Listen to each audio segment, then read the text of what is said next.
سیدنا ادریس علیہ السلام پہلی ہستی ہیں جنہوں نے قلم کے ساتھ لکھا، اور آپ پہلے اللہ کے بندے ہیں جنہوں نے کپڑے سے اور سلے ہوئے کپڑے پہنے، اور آپ اللہ کی مخلوق میں سب سے پہلے تھے جنہوں نے علم نجوم اور حساب میں غور و فکر فرمایا۔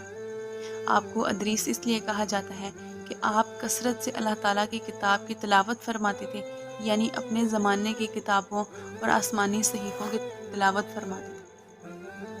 اللہ تعالیٰ نے آپ کا مقام بلند فرمایا اور ارشاد فرمایا، اور ہم نے بلند کیا تھا انہیں بڑے اونچے مقام پر۔ اس سے مراد چوتھا آسمان ہے۔ حضرت محمد صلی اللہ علیہ وسلم کی ادریس علیہ السلام سے چوتھے آسمان پر ملاقات ہوئی۔ جب اللہ تعالیٰ نے حضرت ادریس علیہ السلام کو چوتھے آسمان پر اٹھایا تو وہاں ہی ملک الموت علیہ السلام آپ کی روح مبارک قبض کرنے کے لیے آئے۔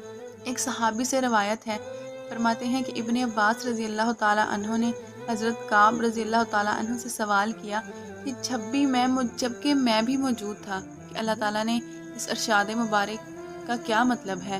تو حضرت کعب نے فرمایا، اللہ تعالیٰ نے حضرت ادریس علیہ السلام کی طرف وحی فرمائی ہے، میں آپ کا ہر روز اتنا مقام بلند کروں گا جتنا تمام بنی آدم کا کرتا ہوں۔ شاید آپ کے زمانے کے لوگوں کی بات ہے، بس آپ کو یہ بات پسند تھی اور آپ زیادہ سے زیادہ عمل کریں۔ آپ کے پاس اسی دوران آپ کا ایک دوست فرشتہ آیا۔ آپ نے اس سے کہا، اللہ تعالیٰ نے میری طرف یہ وحی فرمائی ہے، تم ملک الموت سے بات کرو کہ وہ میری موت مؤخر کر دے تاکہ میں زیادہ سے زیادہ عمل کر سکوں۔ اس فرشتہ نے آپ کو اپنے پروں پر بٹھایا اور آسمان کی طرف روانہ ہو گیا۔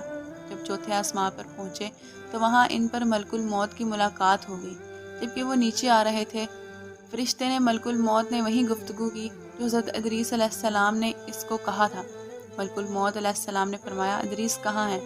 فرشتے نے کہا، وہ یہاں میری پشت پر ہیں۔ ملک الموت نے کہا، کتنی عجیب بات ہے، مجھے بھیجا گیا تھا میں ادریس علیہ السلام کی چوتھے آسمان پر روح قبض کروں، تو میں کہہ رہا تھا کہ میں ان کی چوتھے آسمان پر کس طرح روح قبض کروں گا جبکہ وہ زمین پر ہیں۔ پھر ان کی وہاں ہی روح مبارک قبض کی گئی۔ اللہ تعالیٰ نے ارشاد فرمایا، ایک دن حضرت ادریس علیہ السلام کسی کام کے لیے باہر تشریف لے گئے تو آپ کو سورج کی تپش نے آ لیا۔ آپ نے عرض کی، اے میرے رب، میں ایک دن چلا ہوں، اس کا کیا حال ہوگا جو اس کو اٹھائے گا جبکہ ایک دن 500 سال کا ہوگا؟ اے میرے رب، اس کا بوجھ ہلکا فرما دے، اس کی تپش اس فرشتے سے کم فرما دے۔ جب صبح ہوئی تو فرشتے نے سورج کا بوجھ اور تپش پہلے سے کم محسوس کی، اس کے بارے میں اس کو علم نہ تھا۔ فرشتے نے عرض کی، اے میرے رب، تو نے مجھ کو سورج کو اٹھانے کے لیے پیدا کیا ہے، اب اس میں تو نے کیا فیصلہ کیا ہے؟ اللہ تعالیٰ نے فرمایا، میرے بندے ادریس نے مجھے عرض کی ہے کہ تجھ سے سورج کا بوجھ اور تپش کم کر دوں، تو میں نے اس دعا کو قبول فرمایا۔ اس فرشتہ نے عرض کی، اے میرے رب، میری ادریس علیہ السلام سے ملاقات کرا دے اور میری ان سے دوستی پیدا فرما۔ اللہ تعالیٰ نے فرشتے کو اجازت دے دی، یہاں تک کہ وہ حضرت ادریس علیہ السلام کے پاس آیا۔ حضرت ادریس علیہ السلام نے اس سے پوچھا کہ مجھے معلوم ہے کہ ملک الموت کے نزدیک تو فرشتوں میں سب سے زیادہ قابل عزت اور بلند مقام والا ہے، تو میری ملک الموت کے پاس شفاعت کر کہ وہ میری موت مؤخر کر دیں تاکہ میں اپنے رب کا شکر اور عبادت کر سکوں۔ فرشتے نے کہا، جب کسی کا وقت پورا ہو جاتا ہے تو اللہ تعالیٰ تاخیر نہیں فرماتے۔ حضرت ادریس علیہ السلام نے فرمایا، مجھے اس بات کا علم ہے، لیکن میں اس بات کو پسند کرتا ہوں کہ میری عمر میں اضافہ کیا جائے۔ فرشتے نے کہا، ٹھیک ہے کہ بنی آدم میں سے میرا ایک دوست ہے جو میری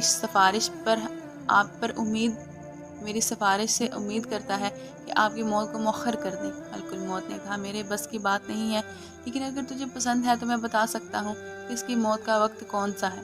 فرشتے نے کہا، ٹھیک ہے۔ پھر ملک الموت نے اپنا دیوان دیکھا اور کہا، تو مجھے ایسے آدمی کے بارے میں پوچھ رہا ہے کہ میں اس کو سورج طلوع ہونے کے پاس فوت ہوا دیکھ رہا ہوں۔ فرشتے نے کہا، میں انہیں تیرے پاس انہیں سورج کے مطالعہ پر چھوڑ کر آیا ہوں۔ ملک الموت نے کہا، تم جاؤ اور دیکھو، میرا خیال ہے کہ تم اسے فوت شدہ پاؤ گے۔ اللہ تعالیٰ کی قسم، حضرت ادریس علیہ السلام کی زندگی میں کچھ بھی باقی نہیں ہے۔ فرشتہ واپس لوٹا، پھر اس نے حضرت ادریس علیہ السلام کو فوت شدہ پایا۔ ویڈیو پسند آئی ہو تو چینل کو سبسکرائب اور ویڈیو کو لائک کر دیجیے۔